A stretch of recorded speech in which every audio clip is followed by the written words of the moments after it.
One of the alien scouts raised his plasma rifle and said, "Remove your mask, human."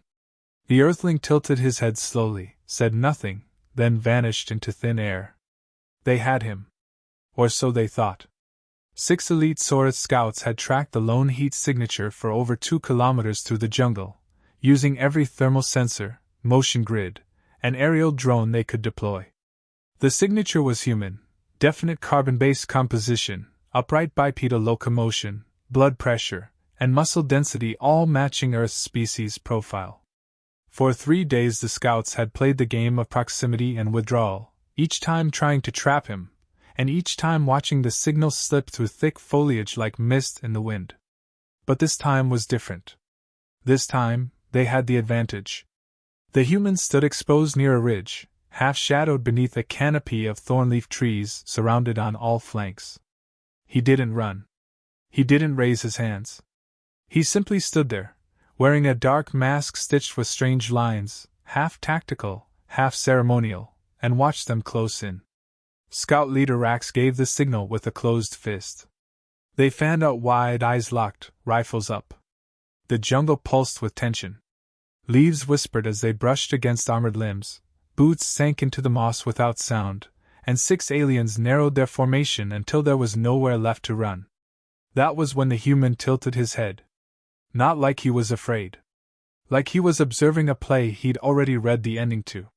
Then, without warning, he dropped a small object at his feet. A soft hiss escaped it, followed by a pulse that scrambled motion sensors and blacked out comms for 5 seconds. In those 5 seconds, the masked human disappeared. By the time visual contact re-established, one scout was gone too. A loud thump echoed from the treetops, followed by the dull sound of a body crashing through branches and landing hard. The remaining 5 froze. The one who landed didn't move. No blood, no visible wounds, just unconscious. Or worse. Rax signaled again. This time, full alert. Formation broke into 2 pairs and a scout on point, a pattern designed for close-range urban combat.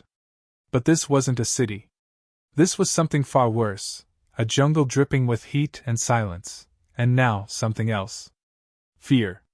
High above them, just 15 feet in the trees, the human crouched, invisible to everything but the bare eye, blending in with bark and shadow. His heartbeat was slow, calm.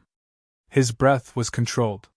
He moved with no noise, one palm pressed to a branch, the other adjusting a small dial on his wristband. The aliens thought they were hunting. They didn't know they were already in the trap. Below, one scout activated a sonic sweep. The pulse hit the tree canopy, bounced back, and showed nothing. Frustrated, the scout cursed and adjusted his helmet, unaware that a soft, nearly weightless dart had just pierced the back of his armor seal. He twitched once. His knees buckled. Silence followed. Now it was 4. The human moved again, no sound, no blur, just gone from one place and present in another. He climbed lower, shifting his weight perfectly, wrapping vines over pressure pads on his boots to dampen every step. He wasn't guessing. He had studied them. Their biology, their movement, their communication protocols, their breathing patterns.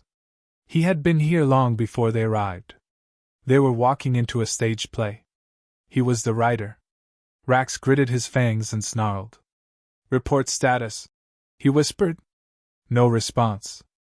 "Unit 4, respond." Nothing. "Unit 5." A whisper came from behind him. "Wrong direction." Rax spun and fired, but the plasma bolt hit air. The only thing behind him was mist and a leaf slowly falling. When he turned back around, another scout was gone. Rax activated full visual mode, infrared, ultraviolet, shadow mapping, but still saw nothing. He clenched his fists, then barked into the comms. "It's just one human!"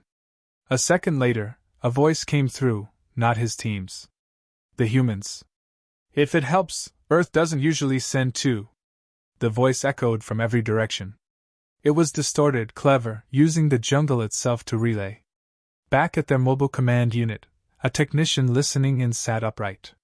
"Commander, the Earth signal just bounced through 6 nodes in less than 1 second. He's hijacking their own comm net. The commander leaned forward, eyes narrowing. That's not equipment. That's training. The last 3 scouts were now shoulder to shoulder, backs against a moss-covered stone outcrop. The jungle around them seemed to pulse, not with motion, but with possibility. They kept their rifles aimed outwards, eyes twitching at every movement. Rax slowly lowered his weapon. He's not attacking at random, he muttered. He's demonstrating. As if on cue, a small blade embedded itself in the tree beside him. Flawless throw, precisely timed, landing between 2 weak spots in the bark. It wasn't aimed to harm.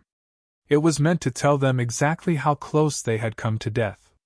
The youngest scout broke ranks and ran. He only made it 3 steps before a trip line snapped and a net of electrified wire yanked him into the air. His rifle clattered uselessly to the ground. Now it was 2. Rax looked at the remaining scout, a female technician named Yurna, whose breathing had grown shaky. She activated a distress beacon, her claws shaking. The human was already behind them. Yurna turned eyes wide, and before she could scream, the Earthling pressed a finger to her helmet and whispered, "Shh." Then he vanished again, leaving nothing but a smear of fog on her visor. Rax didn't move. He knew he was next. He stood there, rifle lowered, mouth dry, sweat, real, panicked sweat, dripping under his armor. A voice came through again, softer this time, almost thoughtful. "You could have just scanned the ridge. No one walks into a trap on accident." Rax finally spoke. "Who are you?" There was a pause. Then, calmly, the answer. "The last face you'll never see." A dart hit him in the neck. Clean, silent, non-lethal. He dropped instantly. The human stood over him for a moment, just enough to press a small device onto the scout leader's armor. Then he vanished into the trees once more, already on to the next part of his mission. Because cornering a masked Earthling doesn't mean you've captured him. It means the game just started.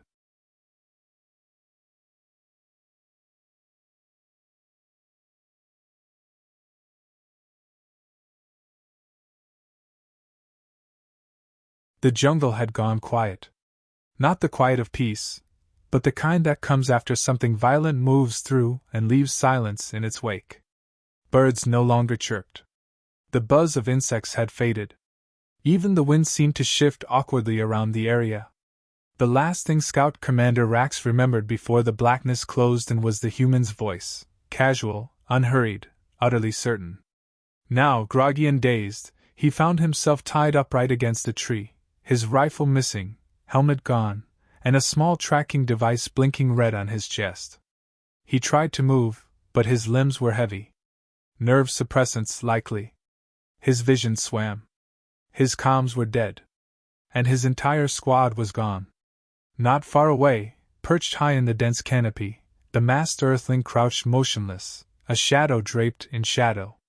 His name was Saito. And he was no ordinary soldier. He was the best of Earth's off-record special operations group known simply as Project Uri, Ghost. His training was designed for scenarios exactly like this. Isolated, outnumbered, facing an alien elite squad with far superior equipment. The only real difference was that this wasn't survival. This was execution. One by one, calculated and deliberate. He wasn't hiding from the Saurus scouts. He was displaying what happened when you underestimated Earth's resolve. He let them find him. Let them corner him. Because they needed to understand what a human ghost could do. Saito listened carefully as the scout commander tried to shift, dragging his boots softly against bark in frustration. He didn't intervene. Not yet. Rax was the message he intended to leave behind. Alive, terrified, and completely broken. Letting one escape was more effective than wiping out a team. No warning ever traveled faster than fear. Across the jungle floor, the second-to-last scout had survived the initial ambush. Her name was Yurna, a technical scout specializing in field surveillance. She had ducked out of the snare trap by sheer accident and hidden beneath a fallen root mass, clutching her backup comm device like it was a lifeline. She activated her visor's whisper channel, trying not to shake. All she got in return was static. The jungle canopy had been flooded with signal scrambling tech, old-school Earth tactics using overlapping interference fields from hand-tossed pulse beacons. Simple, primitive, and annoyingly effective. She muttered under her breath, unsure if it was anger or fear. Just a human. How can one be doing this? Then she heard a crunch behind her. Slowly she turned around. There was nothing. Just wet leaves, thick air, and shadows that seemed to breathe. Her eyes darted to the side. A single piece of cloth fluttered on a branch. Black, with a silver line of thread woven through it in a shape that resembled an Earth kanji character. But when she blinked, it was gone. Back at the Sorath command ship in orbit, alarms were starting to flare. Scout Squad Epsilon had missed their last 2 status checks.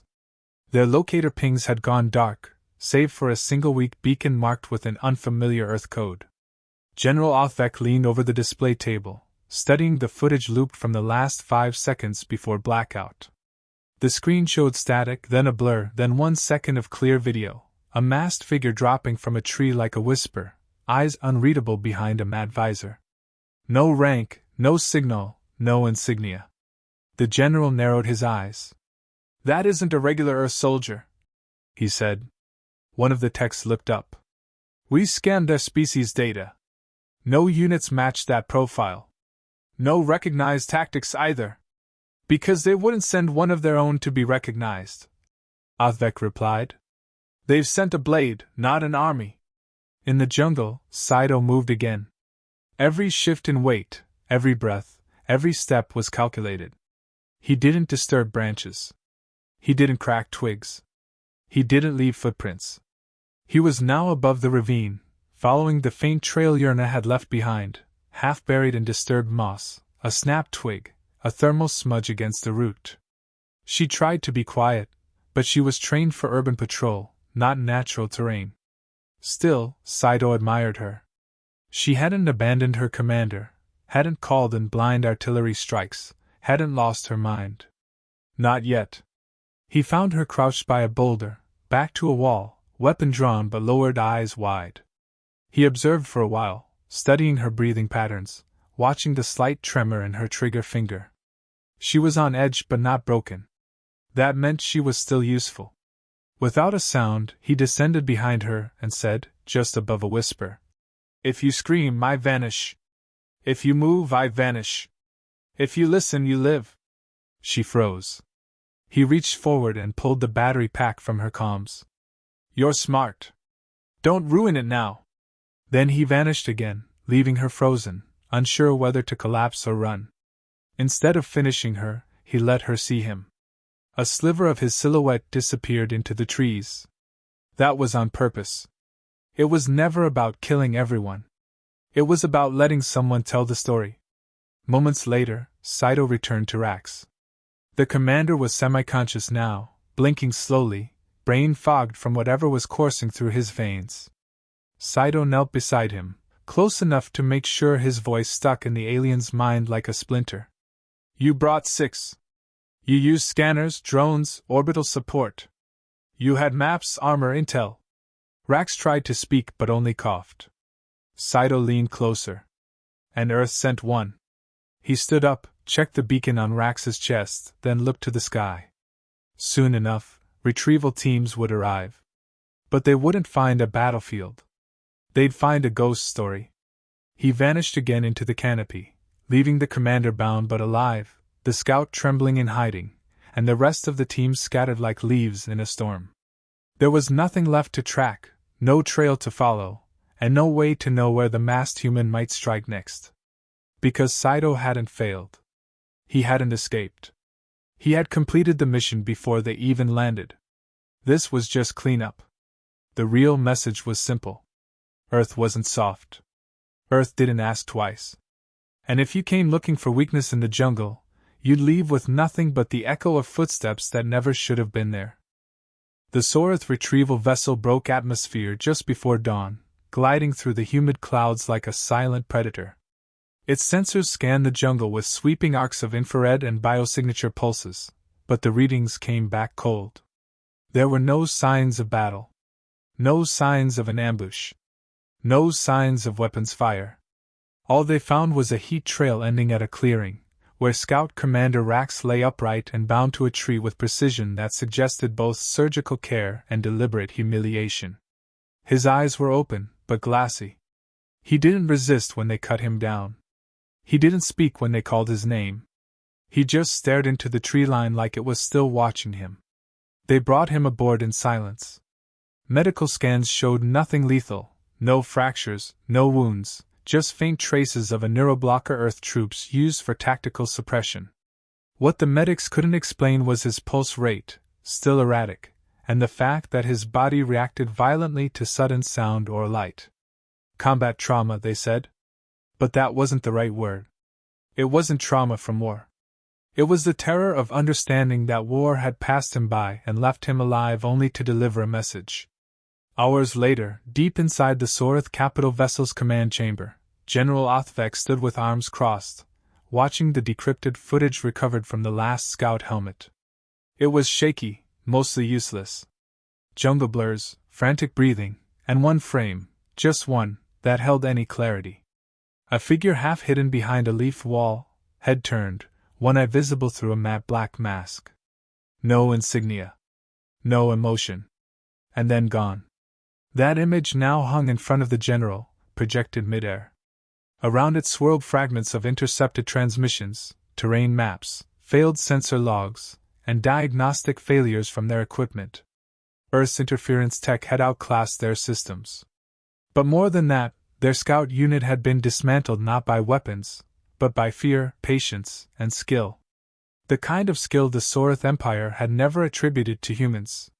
He turned to Rax, who sat under medical observation in the corner of the chamber, still pale, still silent. He didn't flinch when addressed. Didn't even acknowledge the general's presence. The only thing he did, without fail, was trace the pattern of a tree knot with his clawed finger, over and over, like he was trying to remember if it had been real. Othvek approached slowly. You were sent to recover data from a downed probe. The mission was simple. What happened? Rax didn't look up. We saw a shadow, he muttered. The general waited. He let us find him. He waited until we were close. Then he took us apart. Not loud. Not fast. Just exact. Rax's voice was flat, the words dragging from his mouth like something rotten. He didn't speak until the end. When he did, it wasn't a threat. It was worse. It was like we were already gone. You said he left you alive on purpose. Rax nodded slowly. He told me to tell you something. The general tilted his head. Tell me. Rax hesitated. Then, in a whisper, Earth doesn't send warnings. We send messages. The silence that followed was heavy. The other officers in the chamber glanced at one another, unsure whether to mock or fear the statement. Othvek did neither. He simply walked back to the projection and waved it away, replacing it with a larger galactic map. Earth had always been marked as a developing power, resourceful, stubborn, occasionally volatile, but not dangerous on the level of the Dominions. Not until now. Because if what Rax had said was true, and Earth had soldiers capable of eliminating elite alien scouts in complete silence, on foot, without support, then they weren't developing.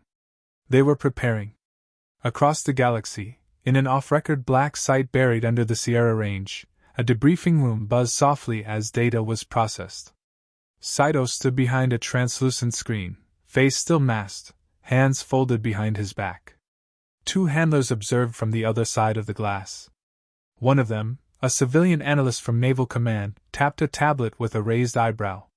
Mission confirmed. Enemy retrieval vessel picked up the scout leader. Signal beacon was successfully embedded. We have live telemetry inside their flagship. The other handler nodded. Operative? Saito turned slightly. Left a single witness as instructed. Minimal engagement. Maximum psychological payload. Collateral? None. Jungle integrity preserved. Equipment destroyed. No trace. The analyst tapped again. And your recommendation if they escalate? Sato's voice was quiet, but it carried a weight that pressed the room still. If they escalate, they'll learn what happens when the shadows hit back. The handlers exchanged a look. Saito was dismissed. He walked without sound down the corridor, the weight of the jungle still clinging to his shoulders like a second cloak. He wasn't just a soldier. He was a symbol. Earth didn't field armies when a whisper would do.